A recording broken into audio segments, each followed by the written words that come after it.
welcome to Changing the Narrative, a podcast with a difference. Hi, my name is Godwin, and you are? Jay.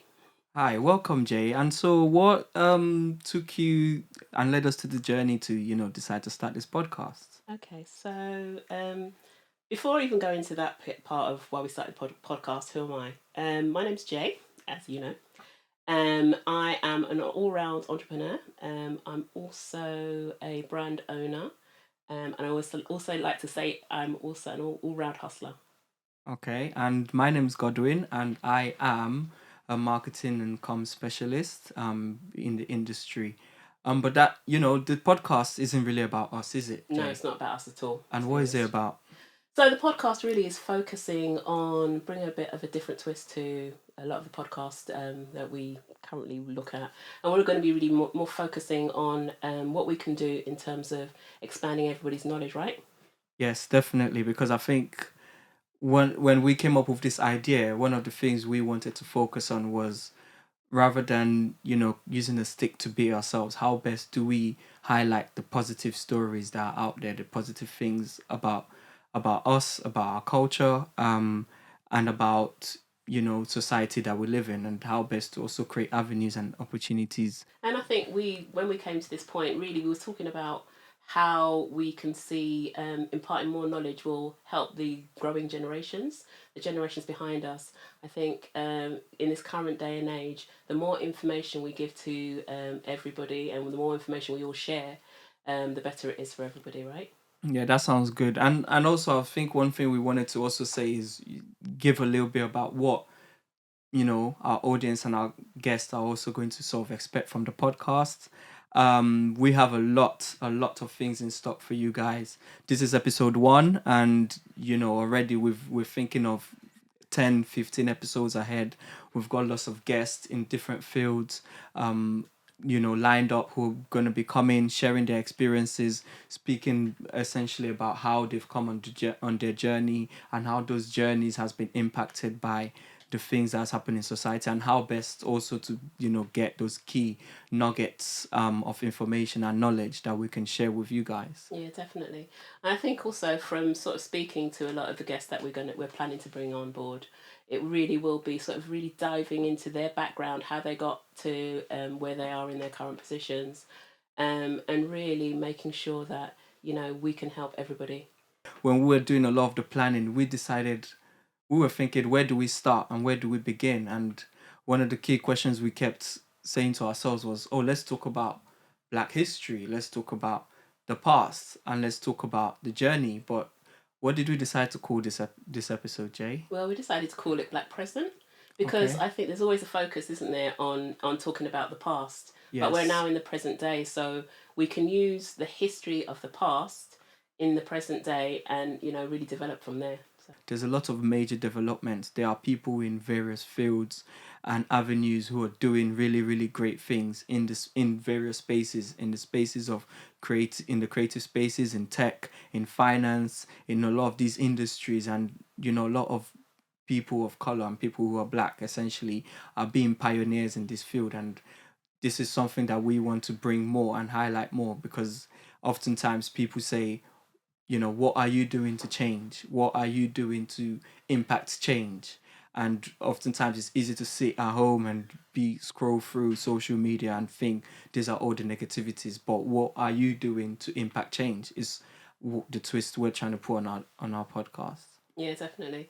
And from a point of view of where we're going with this, especially with the topic of Black present, it's really focusing on what we can do with this knowledge. I was born in Nigeria, came over to the UK when I was 12 years old, being influenced by both cultures, because essentially, if you spend your formative years in any country or any place, it does sort of influence the way you view things later in life. And I think that has obviously been a positive in terms of having those two varied experiences as well. Mhm. And I think one thing that stood out for me, and we were discussing this, and one thing that stood out for me was more about Black history and what that essentially means in the UK, and and also contrasting that to sort of the things that I learned when I was back home. And I think that's why we're trying to focus on the black present, because it's like a lot of the histories that we know as black people aren't really positive, whereas there's so many positive history. Wouldn't you agree? Yeah, totally. In terms of my background, I was born and brought up in the UK. I'm on a current journey myself to discover my Ghanaian roots. And in terms of my knowledge and black history to me, the only thing I learned in school was about slavery. And it's only as you get older that you realize there's more to life and more to black history than slavery. And, going outside of the school curriculum and then therefore going to really delve into what black history means to you has been such an important part of my journey.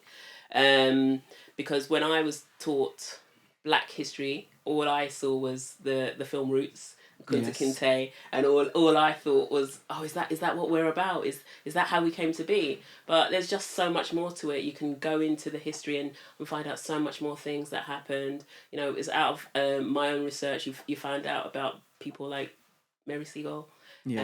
and people like that, and people who had made a real impact in life, on the journey of a black person in the UK.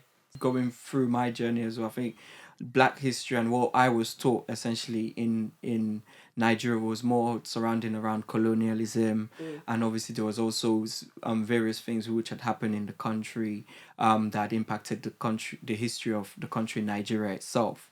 However, I was sort of outstanding. I remember being in year 9 and just being sort of totally confused as to what slavery was, because it was my first ever encounter about slavery and understanding. And I was watching the similar movie, which is Roots, and I was watching that and was shell shocked in the classroom, thinking, wait, what is this? I don't know about this. I never knew this existed slash happened. And How did it then feel when you sort of watched Roots, and obviously you had a different perspective on black history, because obviously, as you said, you focused very much more on colonialism rather than on the whole slave trade thing that we were sold here. So yeah, how did it feel when you saw that? I think it was interesting because I think the way colonialism was presented in Nigeria is more like through rose tinted glasses, and then coming here and then learning about slavery was like, it was sort of a moment of awakening, because I was thinking, wait, this isn't something that we're taught, and this is something that we're known. And I remember sitting there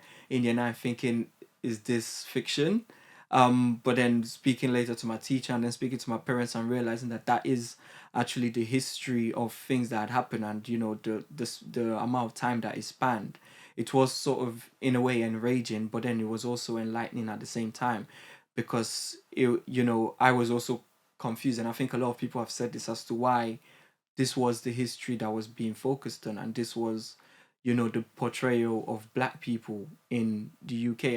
And if you're being taught that this is your history at year 9, how does that fare for you going on later in life? Because you didn't see yourself as less than a human being, because that's what you're treated as. Speaking of things like Black History Month, that's usually the focus. Yeah. And there's positive things that was done by people like the Windrush generation, who would come over to the UK and essentially rebuilt the UK after the World War. And these are positive histories that need to be taught and need to be shown, that all over history black people have been doing things. Do you think now, we are, in terms of schools and schooling, do you think now that there's more of a shift away from just learning about slavery? When we have specific topics which we're not well versed in, we would obviously bring people who are well versed in Yeah. those fields, like for example, teachers, to speak about more about the curriculum, because that's their day-to-day job and that's their day-to-day interaction. So I can't necessarily be out here and making false claims in terms of how the curriculum has changed, but it's more, if a reflection of, is if that's still the curriculum now, then something needs to change. I think from sort of, if I think about having conversations with like younger generations, Yes. there is a shift.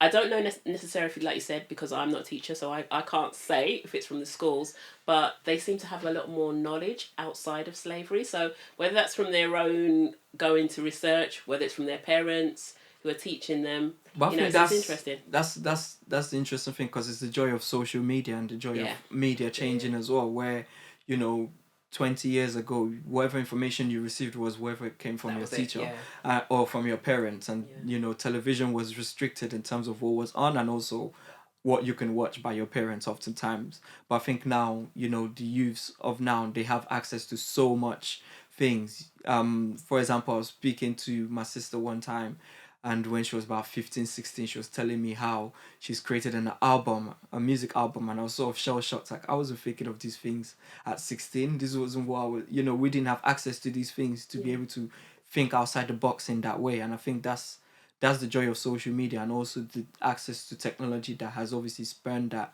change in terms of people being able to be aware more. Like, we're going to have this podcast out, and there's going to be people seeing it everywhere around the world if they choose to see it, because that is the beauty of technology and also of social media. So I think that is probably why there is that change as well, if there are people going outside of those avenues, Yeah.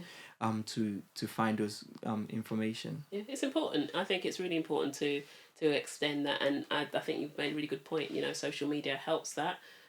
Sometimes people look at the negatives around social media, but if it's expanding our knowledge and meaning that we're learning more than what the curriculum's teaching us, then it's a really, really valid thing, I think. Yeah, and I think it's positive, because it's, there are downsides to it, and which can be addressed at a later point, but it's more knowing that these are things that people didn't have 10, 20 years ago, you know access to information or even learning. I know there's people who go to jobs and they know nothing about certain topics, and then they consult Google, and then find out the answers, or the University of YouTube, as you like to call it. Yeah. And from that point onwards, people now are able to have that information that they've needed, that they've always wanted. And that's something that wasn't possible before, because before you needed to go through a course, you needed to speak to certain people, and these are things we want to highlight, because it's like, these are positive things, and this, in 2024, there is nothing restricting us as a race, and I think that's one of our focus. There is nothing restricting us but ourselves. And if we're focusing on all the negatives and all the things that could be, or on all the things that should be, we're going to be left behind. And I think that's what we're trying to highlight to people, to say these are the changes that are happening.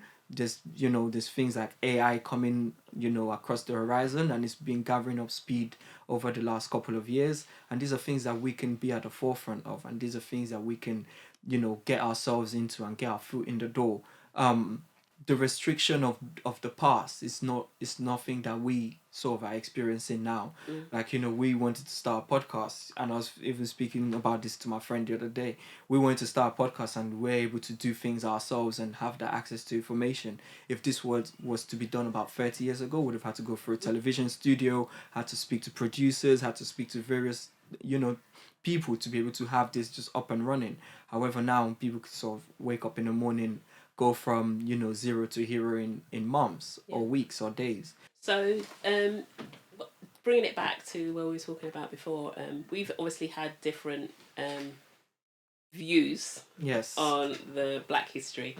Do you think the view that you had or the view that I had determines where we are now? So, I'm talking about, or in the present day. Obviously, we call this episode Black Present. Yes. So, do you think, looking at it now from the way you were educated, how is it impacting or affecting your present day as a Black person? There's a term that I'm going to coin today, which is the ignorance of education. And I think a lot of people fall guilty of this, where because they believe that they've been educated on a specific topic, they also think that everyone should be educated on it, or because they think they've gotten access and are well versed on certain things, that everyone has the same mindset or the same outcomes from said information. And so this is why oftentimes I try to not be like, oh, because I've gone through this journey, this has changed me and it should change everyone else. It's just more, everyone goes through the journey called life at different stages, and everyone comes to the realization of themselves and the realization of self. And one way to realize self is to understand who you are and where you're from. But my own focus is always that, why always slavery, and why always the negatives, agree. why all of these things, where there's been so many milestones that we've achieved over the past 10, 15 years. Like, a lot of, for example, not even focusing on just entertainment, the music industry, for example, is Black dominated. And a lot of these industries that are out there, the creative spaces, are being dominated. algorithm are being written by black people to set a marker for the people in the future to say this is the marker. And it's not taking 10 steps back, because we've had conversations prior, and I've had conversations with friends, conversations with family, who sometimes say, oh yeah, the previous generation set us back. But no, that's not how we look at it, because if they never set the marker, if they never took the first step, even coming here, for example, being in the UK or being in wherever they are, around the world, we wouldn't be able to take the next step and be able to access spaces that they never accessed and they would never have accessed in their time. And is the sweat and the fight of the people of the past that allows us to be where we are today. I think you made a really valid point there. We need to take that knowledge about the past and use it as a marker. But I think it's very, very important in terms of where we are today to not focus on that per se, and really go, okay, yeah, this is what happened. This is how it impacted, the generations after it. But moving forward, yeah, that's something we understand. But let's develop and gain knowledge, and really utilize that moving forward. So, I think in terms of where we are today, I think there is a shift, and there is an understanding that needs to take place. And a lot of people now are saying, right, okay, yeah, we understand the history, but we're now where we are today, and let's move on from there. Yeah, and I think a lot of conversations we're having is going around that direction. One thing I like to focus on is in the black present, there are things happening, but Oh, everything definitely. everything is happening in silos and everything is scattered. And it's how best do we sort of bring those spaces together? How best do we merge knowledge? How best do we merge access? How best do we merge people together? And I know a friend that does X, and let me bring this friend that does Y, and together we're building great things. Because as much as we've come so far, when we look around the world and we look at the major organizations and the major companies, they're not black owned. And I want to take a point that you just said there, go though. on. So you said, we should look at it and say, I'm X and I want to take Y on a journey. I have this attitude, and you can probably shoot me down if I'm wrong, that some people will do that in the community, and Yes. some people are really now. If I do this, I'm putting myself back. And I've had so many conversations with individuals, and individuals say, yeah, that's what we should do as a community, but it doesn't necessarily happen all the time. A lot of people want to take people on a journey. They're afraid that they're going to let them down if they take them on the journey. And sometimes they do, because I've done that. I've been in a position where I've had the opportunity to highlight and make somebody's life better. And then, I've put my name on the line. Yeah. And you know what? It's come to bite me in the bum. So, yeah, for me, it's a thing that we need to do so much more of, but Yeah. it's not necessarily happening because people have that fear. And even though you have the fear, you still, I think, should be able But to do that. I think one thing we do as black people is we sort of have a bad experience, and then we say Yeah. that is the end of it, and I'm not Exactly. going to do that again. These things happen in every field, in every race, in every part of the world. These things do happen. People stab each other in the back, and it's like we can always say, yeah, because we had a bad experience, this is why we shouldn't do X and Y. But I'm always someone who challenges that notion, because I I'm more agree. like, where there's more seats at the table, bring more people. Because the more people there are at the seats, the stronger your voice is, But then the more why you do have backing. Go on. yeah, but why do we then? There's a lot of us who have that attitude, Yeah. but it's for some odd reason it's still not happening properly. But that's why we're here, Jay, and that's why Mm. we're trying to change the narrative. Yeah. That's why we're trying to change the narrative, and sometimes changing the narrative is having these conversations and Mm. also creating that visibility for people and changing people's mindsets. Because in every walk of life, there will be people who will let you down. Oh gosh, yeah, In definitely. family, in your homes, in work, at work, and that's the reality of things. No man is an island, and that's a saying that has lasted the test of time. No man is an island. A lot of the major organizations, they have to hire people. They have staff who walk in, do a madness, as people will call it, and then they get fired, and then they hire another staff. But would they say, oh, we're not going to hire staff? Yeah. Because then what would happen? The company will collapse. And that's how it is. But to build an organization, there will be those people, but it's about creating that space and bringing more people along the journey, and bringing people to say, okay, this has happened in the past, but Mm. how do we continuously improve? How do we look at the past? What have we done recently that's working? What have we done? What can we do going forward to address issues? These are some of the risks that we've had, and these are some of the ways to counter those risks. But everything in life is always learning, and the more we change our mindset to looking at it from that perspective, Yeah. the better it would be for everyone, because so many seats at the table. Oh yeah, definitely. There are, but people want to get in through the door and just occupy one seat. Do you think that is a product? Because I've had this conversation so many times. Do you think that's a product of slavery? Yes and no. I think yes, it is a product of slavery because it's a mentality and is something that's been ingrained and been droned into you. But that was 400 years ago. And that's Yeah, where that's where how can we say it's ingrained? We're But like it's 400 years ago. it's a long lasting thing. A lot of the things which was done during that time wasn't just physical, it was also psychological. And psychological traumas, as you know, and as people would, come and say, is they do last a lifetime or sometimes many lifetimes. Yeah, but why have the generations not turned it around? Because the generations have tried, and that is the truth. And they have tried. But then, for example, Martin Luther King, God Yeah. bless his soul, tried and he was killed.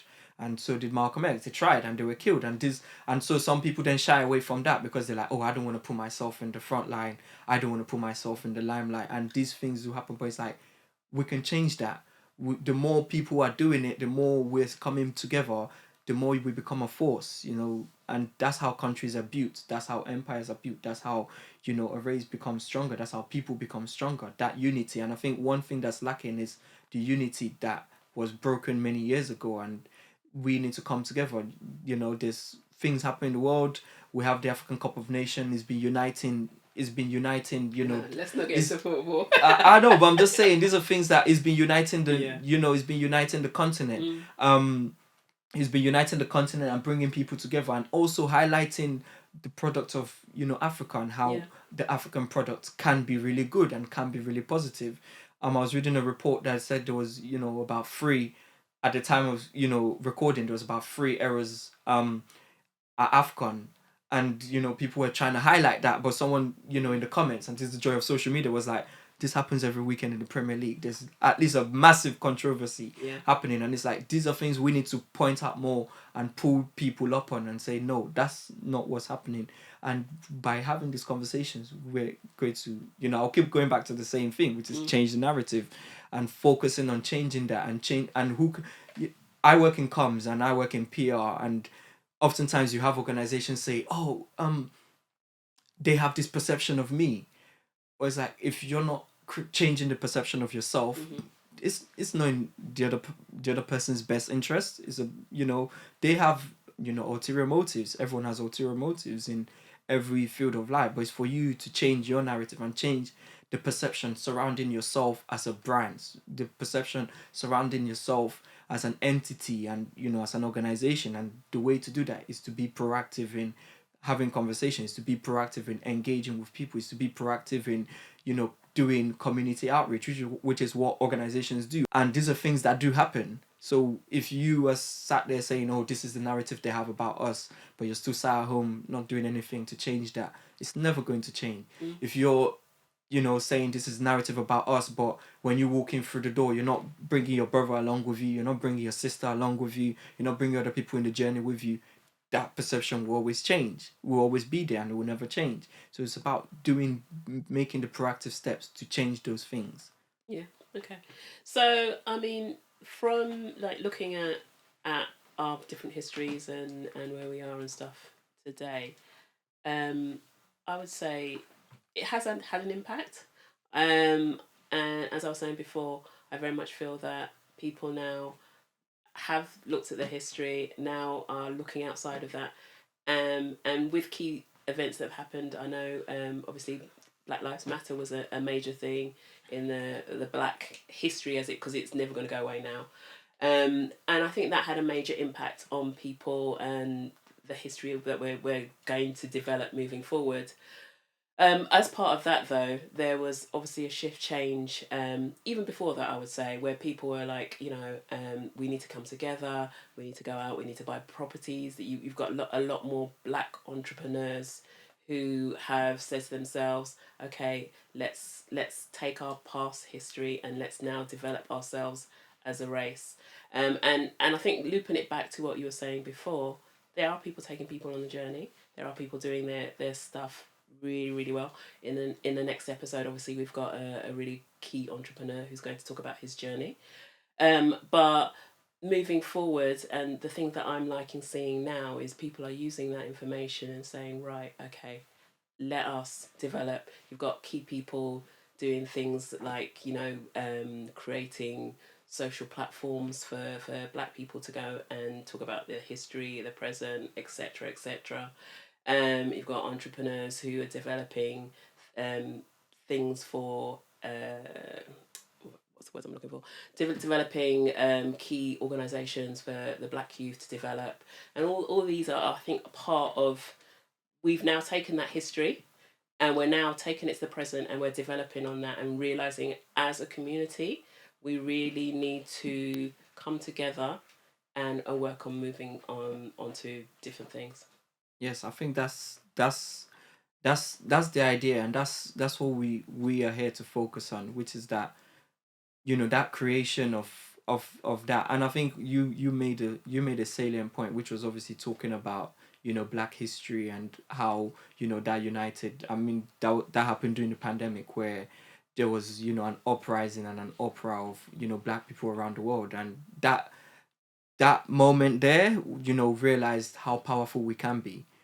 And that moment there made people realize how powerful we can be when we unite, not just, when we come together and when we say, right, we've had enough and this is what needs to happen.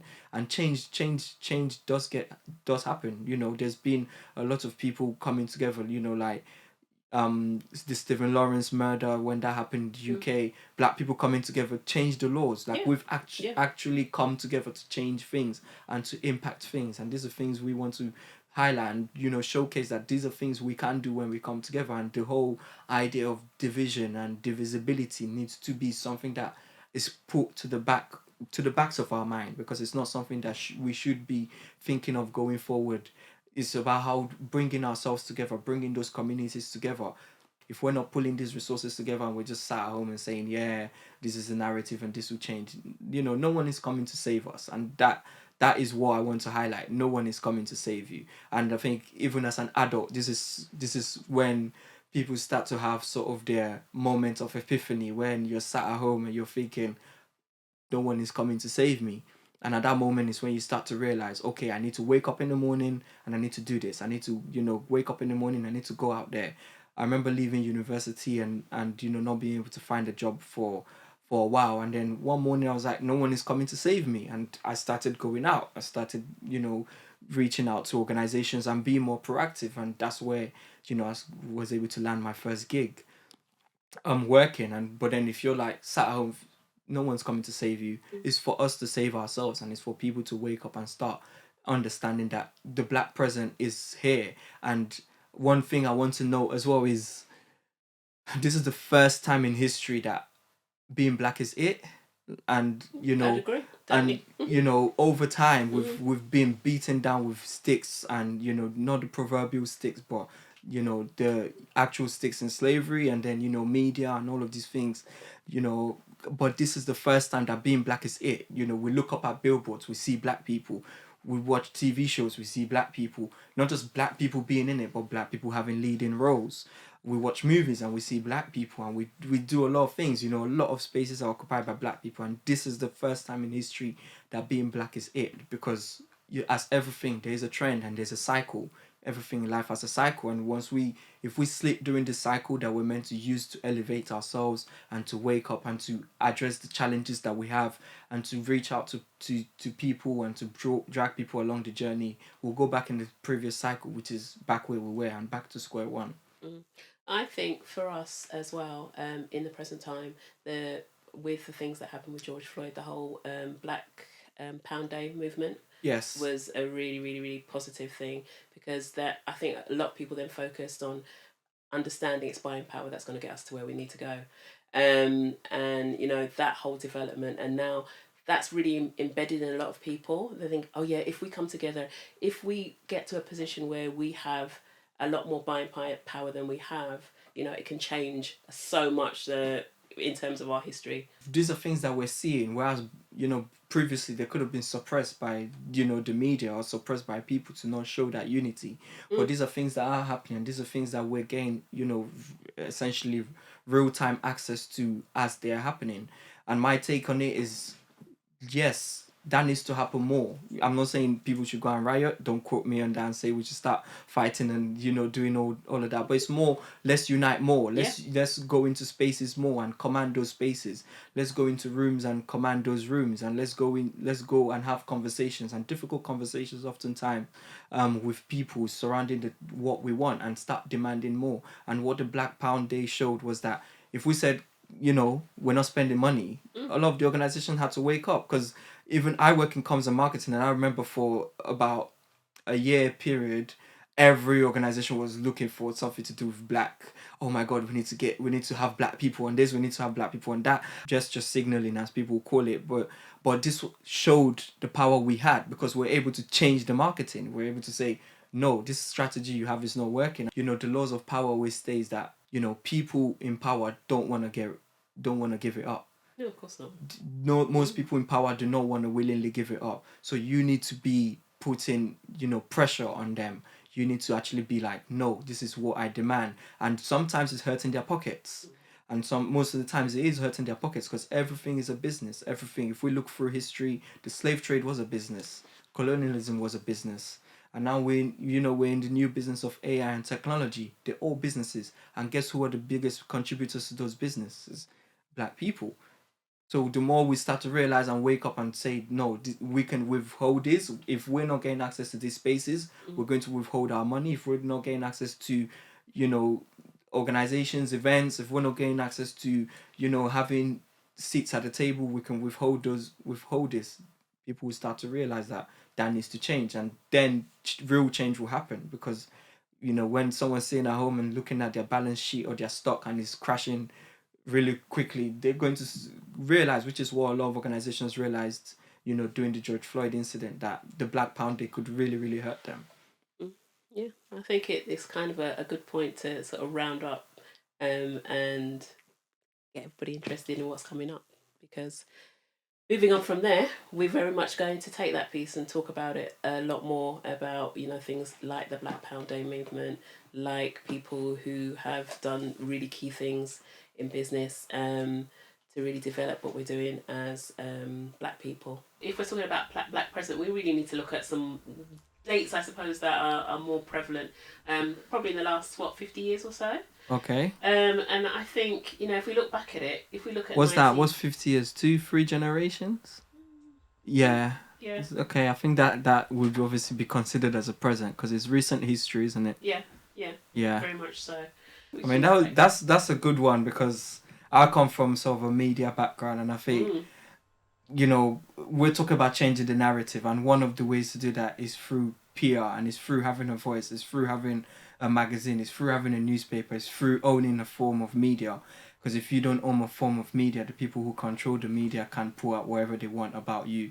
And, you know, we have various newspapers in the UK which always seem to vilify black people. And so it's having that avenue where we can say, no, that's not the only thing about us, and these are the positives to our narrative has been a good voice. What do you think about it as well? So for me, that was I think a key thing in our recent history, because I mean, like you said, the name says it all. I think it's a brilliant name, The Voice. It gave us black people the voice to go out there and communicate with other black people. Yes. You know, back when it was founded, you know, we didn't have social media like we do now. So I think it was a good time for the message to get out there, and for us to unite in some sort of form, be it media, to understand things that are affecting or were affecting black people and are affecting black people today. Yes, and also to highlight that there are positive stories and positive things that can come out of the black community.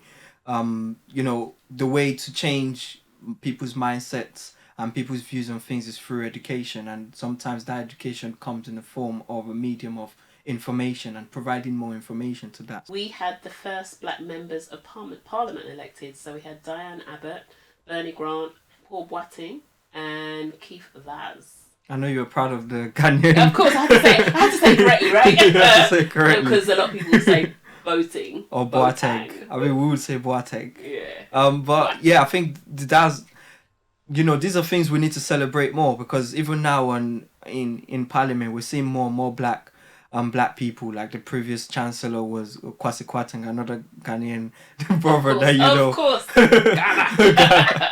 Another Ghanaian brother as well was obviously the Chancellor of the UK in the previous year, and it's about us celebrating these things and showcasing these really, because I think that's always been my take on things. Let's highlight them.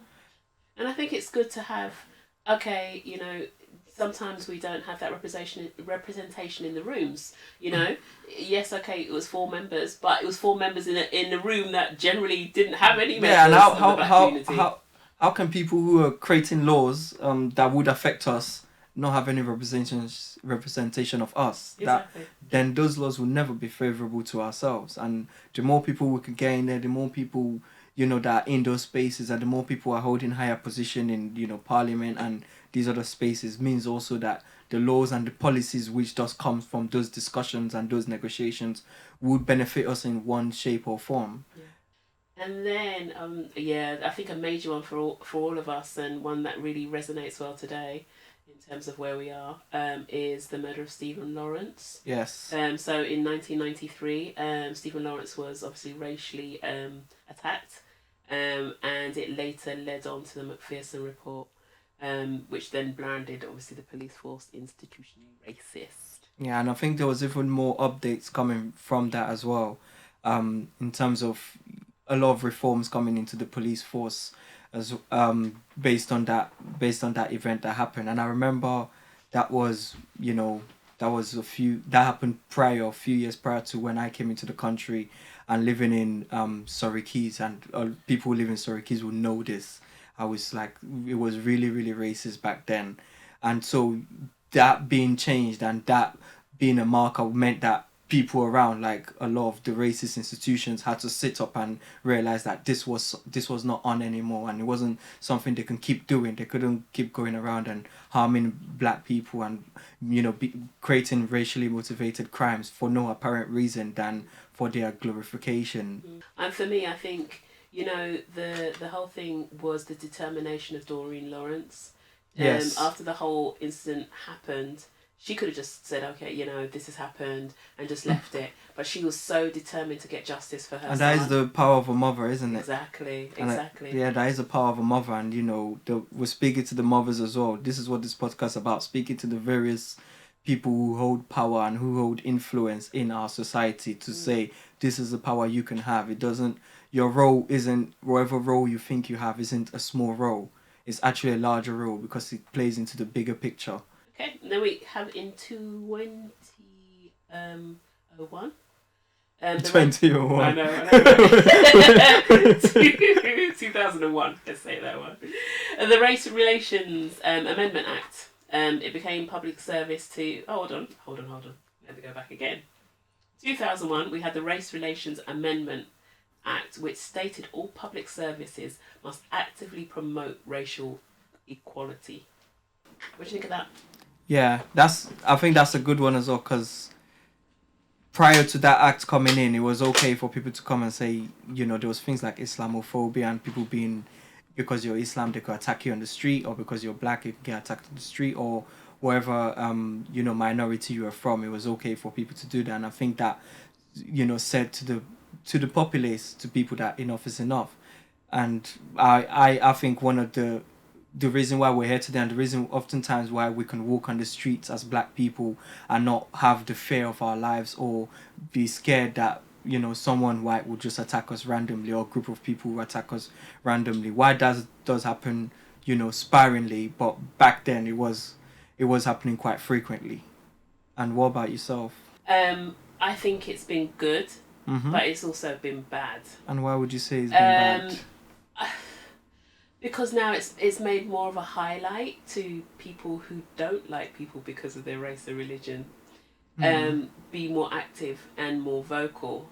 And I know it kind of seems like a misnomer, but it sounds like it's a contradiction. But I think because it's been highlighted and they've actually made it law, people still will still go out there regardless and Yeah. still say be racist against these individuals. Yeah, but I think And it's meant to be a law and it's not meant to happen, but it does. yeah, but there's a difference between physical violence and verbal expression It's or still, verbal violence. yeah, Yeah, but whilst it's not good, but I'm always someone that's been from the camp of let people speak because so you believe in freedom of speech. of course I do. I'm a proponent for freedom of speech because if without freedom of speech we wouldn't be here today. So it's okay for somebody to use a word that's derogatory. Yeah, because for another race. oftentimes you need to educate people. Oftentimes you need to educate people, and oftentimes because I think what's happened now is a lot of people, because this is it, people still hold the views they hold, Exactly. regardless of if they're vocal about it or not.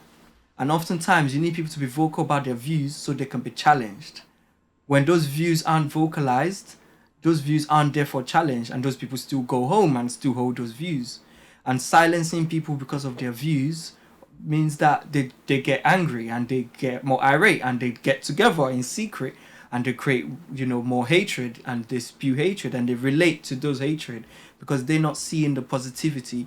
We can't fight a war or fight people by fighting on every front. Sometimes you need people to speak to be able to say, whoa, hold on. And I'm sure you've had to do that in your workplace in the past, where you've had to pull people up on certain things they've said. But if they never said it because they've been stifled, you wouldn't have had that avenue to have that discussion. And in your mind, you'd be like, oh, that person is not racist. That person isn't this towards me because that's the view. And they could have done it in nuanced ways.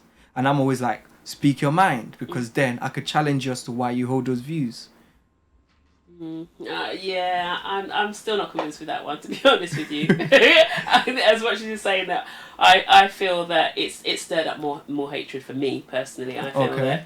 that it's made people go, yeah, okay, yeah, there might be an act, but because there was so much hoo-ha about the whole act coming into place, it kind of shone a spotlight on the whole piece around. I don't like somebody because of their race or their religion. Yeah, but it also meant that you can walk down the street, Jay, and not just get attacked because you were black. This still happened.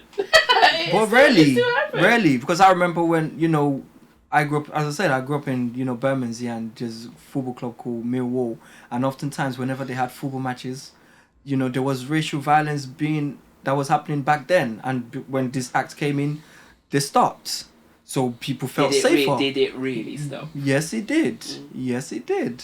And these are the impact of things. These are the impact of these laws. And as much as we would like there's people saying their views is different from people actually physically harming people, because then they're actually attacking you in your spaces and there's no recourse, because you're forgetting back then there was no recourse. Yeah. And if there isn't a law against something, there isn't a law to prosecute on. And which was the difficulty of the police back then and the justice system back then. They couldn't really prosecute on racial violence because they could just say, oh, we did it because of racial violence. But now there is a recourse to do that, and therefore there are consequences, and therefore those people get punished. And therefore the safety element is highlighted more. And we're talking about black presence. Black present. Yeah. I think it's two aspects: black present and black presence. Okay. And black present being the state of black people in the world and also in the UK today, the present time. So rather than dwelling on the past, being in the present, living in the present. I think that's a key thing. And also black presence in terms of the presence of being a black person and the space we occupy as black people, and the illumination of ourselves as black people. What do you think? How can we pull key things like, the elements that, brought unity together of people? Let's look at those dates. Let's look at things like the McPherson report. Let's look at how that impacted us, and using all those kind of key milestones or markers, as you like to call it, and bring it into things we can constructively do in present day for black people. Yeah, and I think that's what changing the narrative is about: constructing positive stories around black people and highlighting positive stories around black people and the things we do. We're going to be having guests coming on who obviously will be from different walks of life, who have also experienced, they might have experienced racism, they may not, they may have had different encounters to these things. But we'd also just want to, and I'm always someone that's like, we know racism exists, Yeah. but we're also occupying spaces. Why don't we highlight those? Why don't we give people more avenues to showcase their talent, to showcase their skills? Why don't we build more? Why don't we come together more? And then from that, we can then say these things will get addressed. Yeah. This country was built for the people that live in the country, that own the country. Mm-hmm. It's like someone coming into your house. Your house is built for your comfort, Yeah. would you not say? Yeah, definitely. Yeah, Definitely your house is built for your yeah. comfort. It's not for the comfort of your visitors who may come. Yeah. It's not for the comfort of people who may lodge in your house for a specific amount of time. It's more for yourself. Speaking about yourself, you have a brand and you also own a shop, obviously inspired by Africa, and which you're doing a lot of things in terms of community and bringing people together. So you could talk more about that, and Yeah, so obviously I've got my brand African Chica, yeah, and I'm co-founder of a shop as well. But in terms of and what's the both name of the shop? Inspired by Africa. And what's the concept behind it? Community. Okay. It's about bringing people together. So really, Inspired by Africa is highlighting, giving the spotlight to Africa itself, but also bringing brands, people who don't get the opportunity to showcase their products in the likes of Selfridges, etc., to come together and give them a forum for them to actually have somewhere to show their And that is positive work, and that is the sort of things that we talk about and we try to highlight, which is that oftentimes a lot of the things limiting us is access to spaces or access to funding or access to opportunities. But we do have people who are there, like yourself. You've created an avenue. We do have people in other spaces who are, creating things like venture capital, for example. People who are creating, culture clubs, culture hubs. People who are doing community building projects, raising funding for these things. And there are those people out there. There are Black people doing these things. How do we highlight them? How do we bring out these stories? We have to have a forum like Changing the Narrative to really discuss and get people talking about it, having conversations. If we don't discuss it, how are people going to know? If we don't impart knowledge, how are people going to know? It's really important that we do both of those. Are you now a proponent for free speech then? Yeah, no, never. I'm joking because it's important that we have free speech. Yeah. But I do think when it becomes really, really quite hateful, which it can be, because that's the if you're free to talk about whatever you want to do, it then incites people who haven't necessarily got the right frame of mind or intelligence to do something really silly, and that's what I have against the whole thing about free speech. Okay, that's fair. Yeah. That's fair. But I think going back to changing the narrative, and what's the forward look for us then? What plans do we have in stock? Oh wow, I think you need to follow the journey. But for us, I think, well, for me personally, I would say it's really about giving people the opportunity to have really good discussions around how we can develop, one, as Black people in the UK or wherever.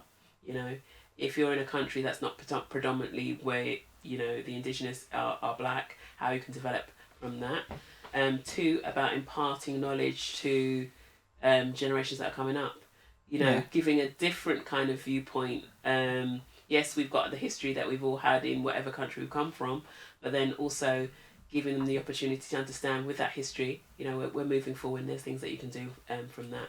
And my third thing, make it lighthearted. If you're talking about business and stuff like that, it can be quite a deep topic. Yes. But there's elements that all of us can relate to, and for me that's really important. Yeah, I think that's really important, because we want to create this and craft this in a way that is fun and it's engaging and it's something that people can relate to as well, and also inspiring as well. And it's not more like, oh, we need to do this, we need to do that, it's more, these are the things we can do to help ourselves. These are the tools you may need to help yourself on your journey. These are how to access these spaces. These are some of the key tips that you can use to access things like more funding, more money, better roles, gaining promotion in work, whatever it may be that relates to yourself as a person. These are the things that we're obviously going to be highlighting more in the podcast, and as we have obviously these sort of conversations with various people and various speakers as well, and guests, these are the things which we'll be trying to bring out more, so you, the audience, can enjoy it more. You, the audience, can also come out of this podcast and feel fulfilled. Wouldn't you agree? Yeah, totally. I totally agree. I think it's really important. Thank you for watching this episode of Changing the Narrative. I hope you've enjoyed the discussion with myself and Jay. If you have, please like and subscribe, and we look forward to catching you in the next one. And we'd like to say a big thank you to our sponsor, African Chica. African Chica is an outerwear brand that focuses on African-inspired outerwear. Check them out.